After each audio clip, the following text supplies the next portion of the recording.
pour protéger une voiture, pour protéger une maison, pour protéger, je ne sais pas moi, un animal. On vous recycle.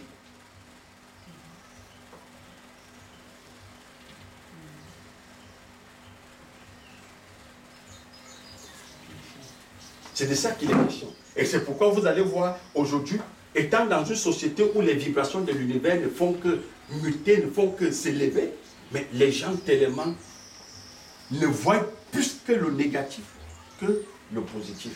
C'est pourquoi il fallait créer ce mot, pensée positive, parce que tout le monde pense plus négativement. Et pour eux, le négatif, c'est quoi? C'est qu'on n'a pas obtenu ce qu'on veut. C'est parce que ce qui est à l'extérieur, auquel on s'est identifié, ça ne marche pas. Quand la boutique ne marche pas, quand les affaires ne marchent pas, quand les résultats ne donnent pas, on est comment? Vous voyez bien que tout ça, ça nous affecte directement. Parce qu'on est étroitement lié à l'extérieur. On est étroitement lié à tout ce qui est identifié là, à l'extérieur. Mes frères, si on est constamment agressé par ce qu'on appelle pensée négative, c'est parce que ça montre tout simplement qu'on a une diarrhée mentale. On a une diarrhée mentale. Vous savez, quelqu'un qui a la diarrhée, à tout moment, il va aux toilettes. Et il est dans de mauvais états. La diarrhée n'est bonne pour personne. Quand quelqu'un qui a la diarrhée, vous verrez même qu'il va annuler tous ses programmes. Il ne peut pas sortir. Parce qu'à tout heure, il doit aller aux toilettes. Donc, quand vous pensez que vous êtes agressé, vous êtes traversé par des pensées tous les jours qui vous mettent dans de mauvais états, ça veut dire que vous avez consommé une nourriture qui n'est pas bonne. Une information qui n'est pas bonne. Et cette information, c'est quoi? C'est celle qu'on nous a conçue dès la base avec. Que tout ce qui est à l'extérieur, c'est nous. Tout ce que j'obtiens à l'extérieur, c'est ça qui me définit. Tout ce que je possède, c'est ça, moi. Et ce que je n'ai pas, c'est un danger pour moi.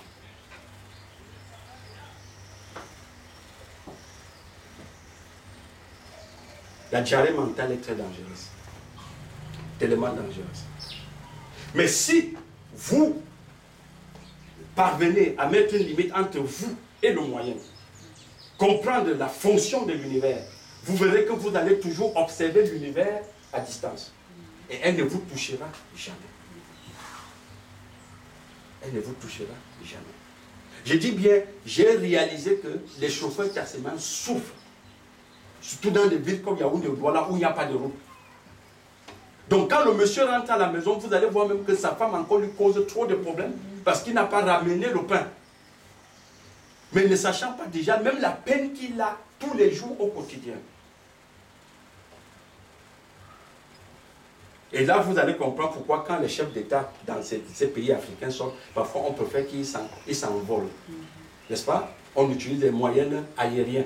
Parce qu'il ne faut pas qu'on bloque le chef de l'État dans l'embouteillage. C'est l'esprit. L'esprit doit toujours survoler. On n'arrête pas l'esprit. Il n'y a pas de limite pour l'esprit. Donc le chef de l'État est comme l'esprit. C'est pourquoi s'il y a trop d'embouteillages, il veut même, on ne bloque pas les routes, il peut s'envoler. Observez le président américain. Ils ont l'hélicoptère, ils ont l'avion, ils ont des voitures qui courent. Et si il décide que c'est par voie terrestre qu'il va sortir, on ferme les routes. On ferme les routes. C'est pareil pour la majorité des chefs d'État, ce n'est pas seulement les chefs d'État africains.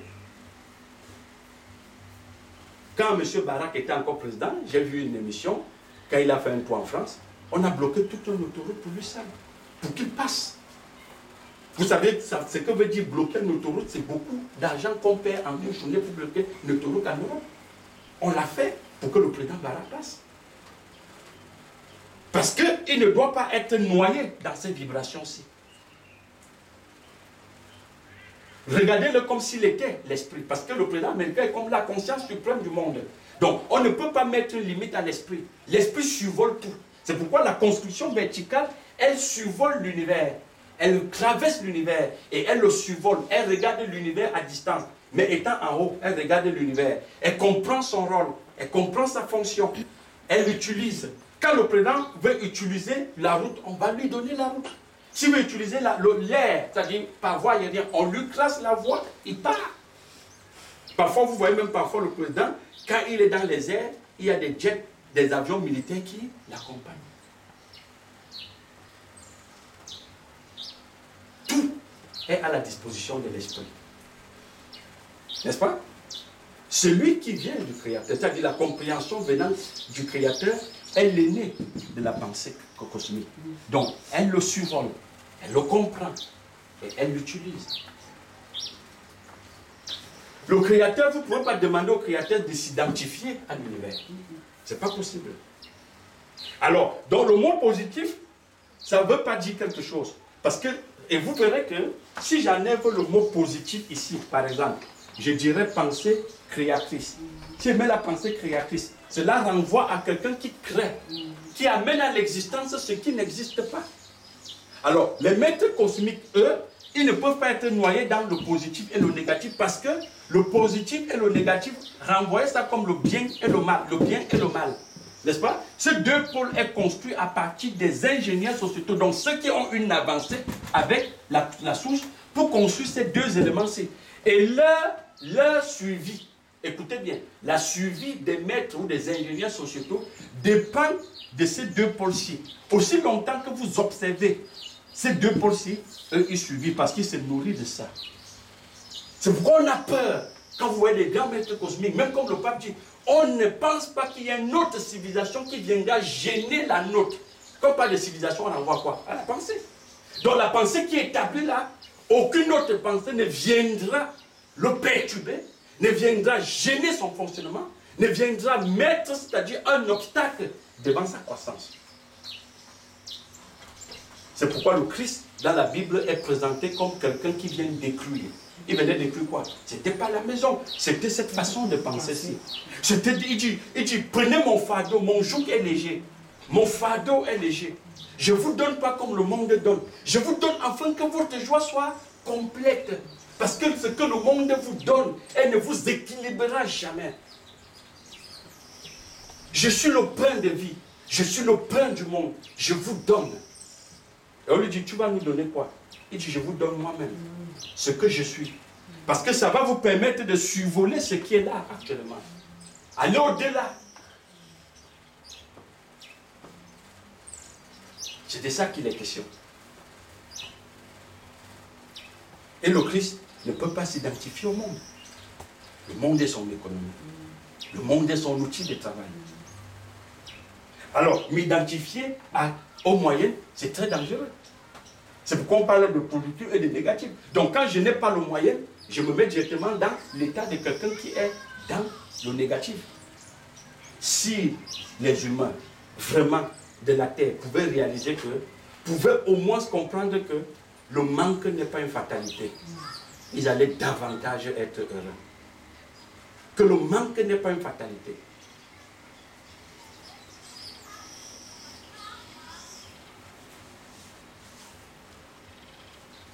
Pensée positive. Pensée positive. La pensée positive est inférieure à la pensée créatrice. Parce que quand on dit pensée positive, ce mot positif est un ensemble d'informations construites par la société. Quand on dit négatif, c'est un ensemble d'informations construites par la société. It's a package, comme on dit en anglais. It's a package. C'est un paquet. Quand on partage un téléphone, on te dit le pack. Le pack Orange, le pack MTN, le pack ceci. C'est un pack dans lequel il y a tout. Il y a les écouteurs, il y a la scène, il y a ci, il y a ça, il y a ton numéro. Mais pensée créatrice, ça veut dire que tu amènes à l'existence, même le fonctionnement, c'est toi qui mets l'univers en mouvement.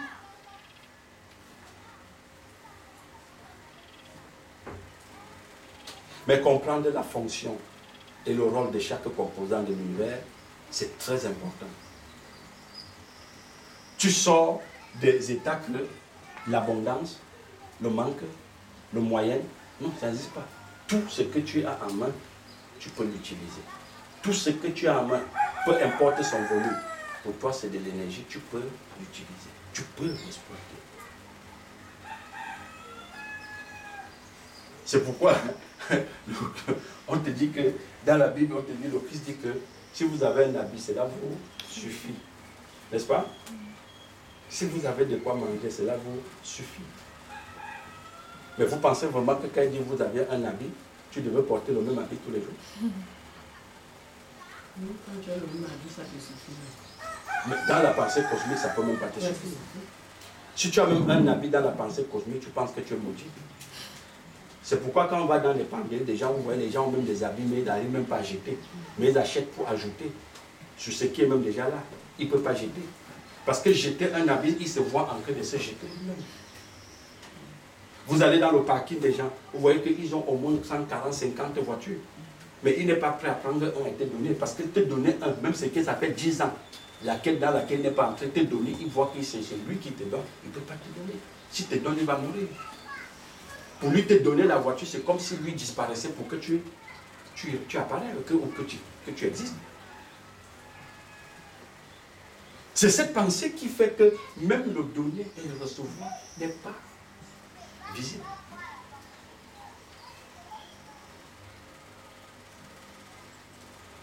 Non, j'ai un beignet, cela me suffit, je ne peux pas donner. Si je donne, je vais mourir. Moi, je mange quoi? Parce que je m'identifie au beignet. Vous pensez que c'est parce que je mange le beignet que vraiment je me mets en mouvement? On pense que c'est parce que je dors dans une maison que je suis vraiment que j'existe? Sans maison, sans beignet, sans voiture, j'existe déjà. Tu existes déjà. Puisque tu es tiré de la pensée, inséré dans le système. Ce dont j'ai besoin, c'est de changer ma façon de penser. Et changer la façon de penser renvoie à quoi? À une nouvelle façon d'être, à un nouveau repère identitaire, à une nouvelle construction identitaire. La destruction de ce que je suis pour construire le nouveau.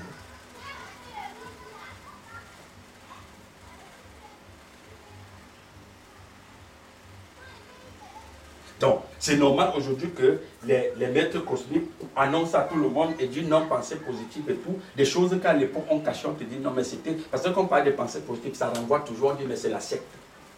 C'est la secte. Le New Age, c'est la nouvelle religion mondiale. Donc, le protestantisme, le catholicisme, l'islam, le bouddhisme va disparaître et faire place au New Age. Où on ne pense plus qu'il peut y avoir de famille. Il ne peut plus avoir de guerre, il ne peut plus avoir de manque de logement. Tout le monde doit avoir. La terre serait inondée de tout ce que les gens ont besoin tous les jours au quotidien et se précipitent de leur corps pour cela. C'est pourquoi le sauveur extérieur est annoncé. C'est pour cela. Les gens n'attendent pas le sauveur extérieur vraiment pour qu'il vienne leur donner leur identité. Mais c'est pour qu'ils viennent résoudre leurs problèmes de besoins au quotidien.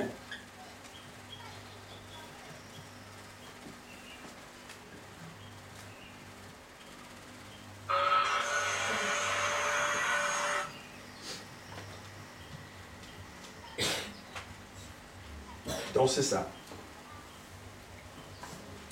Dans la pensée, qu'elle soit positive ou négative, elle n'est pas le centre de ton équilibre. Ce qui peut t'équilibrer, c'est de sortir de ces deux mots-là.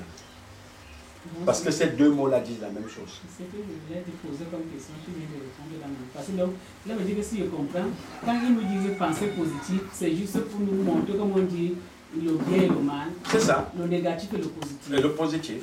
Là, je comprends déjà. Donc, parce que quand on dit positif, c'est un ensemble d'informations construites qui va par l'encontre de tes intérêts. Et quand on dit négatif, c'est un ensemble d'informations qu'on t'a fait identifier. Crois que ce sont tes ennemis. Négatif ou positif. Mais pourtant, les deux mots-ci appartiennent à la source. C'est la source, c'est la constante cosmique qui prend forme comme négatif et prend forme comme positif. Observe bien que dans le positif, quand on rassemble les éléments, qu'est-ce qu'on retrouve dans le positif? La maison. La maison, les voitures, tout. Ici, là, dans le négatif, qu'est-ce qu'on retrouve? L'absence. L'absence de maison, l'absence de voiture, l'absence ici. Il n'y a pas d'intelligence là à l'intérieur. Si l'enfant ne passe pas son bac, c'est le négatif. S'il ne va pas à l'université, c'est le négatif. Si elle n'accouche pas, c'est le négatif. Combien de personnes aujourd'hui ont embrassé l'état social, boisson, alcool, drogue, parce que l'enfant n'a pas vu le jour dans son couple? Est-ce qu'on se comprend? C'est de ça qu'il est question. Je n'ai pas eu d'emploi, c'est le négatif. La malédiction est synonyme de ce que je n'ai pas eu. Et la bénédiction est synonyme de ce que j'ai eu. Même si la maison est maudite, tant que je l'ai, je suis béni. N'est-ce pas? Oui. Même si c'est un serpent qui a pris la forme de maison, tant que je ne suis pas entré à l'intérieur, je suis béni.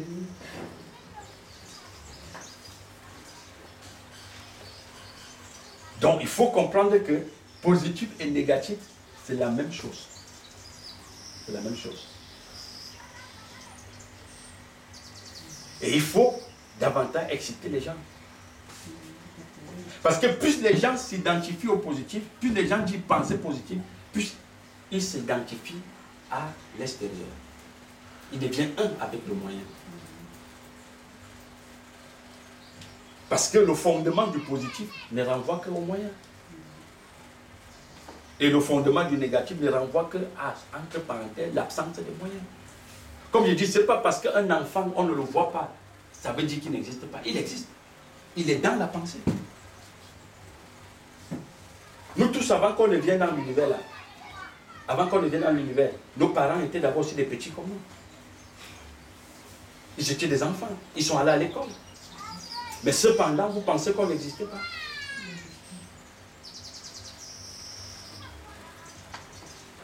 La preuve en est que chacun de nous, dans son enfance, a pensé comme ses parents.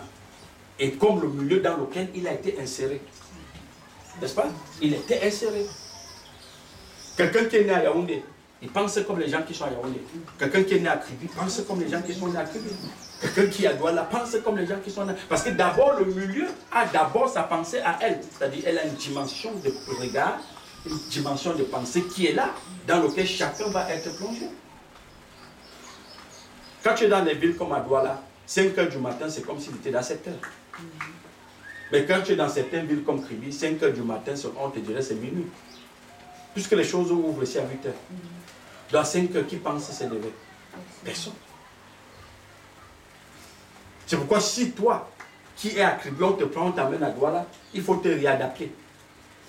On va te rééduquer même par rapport au rythme de Douala.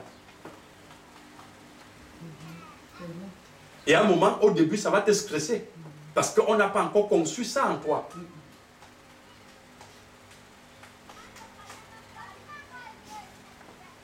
Donc, pensée positive, pensée négative, c'est la même chose.